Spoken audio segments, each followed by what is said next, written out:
नमस्ते प्रणाम, हम गीतकार फजल अभिषेक। ये हमारा चैनल बा फजल अभिषेक ऑफिशियल। आप लोग जानत नहीं है, हमारा संगे अब होली के बहुत ही बढ़िया गीत रिकॉर्डिंग करने जा मनीष सिंह। मनीष भैया मारा।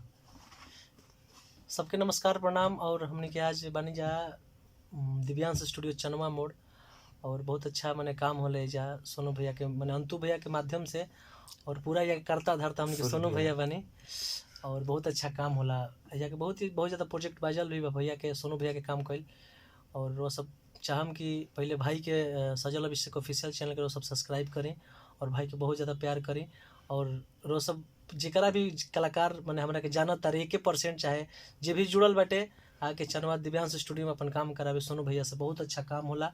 और हमारे आज गीत के रिकॉर्डिंग भैया सिंह जी से डलवैलू हो, जादव जी से मलवैलू हो।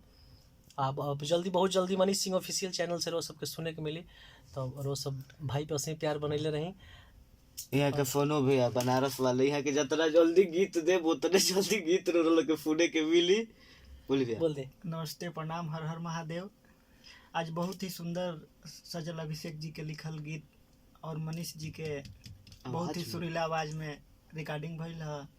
और बहुत जल्दी आप सबके मनीष सिंह ऑफिशियल से सुने के मिली। तो बहुत ही अच्छा गावे भाई, और उतने ही अच्छा व्यवहार के भी हमारे मनीष बाबू बानी।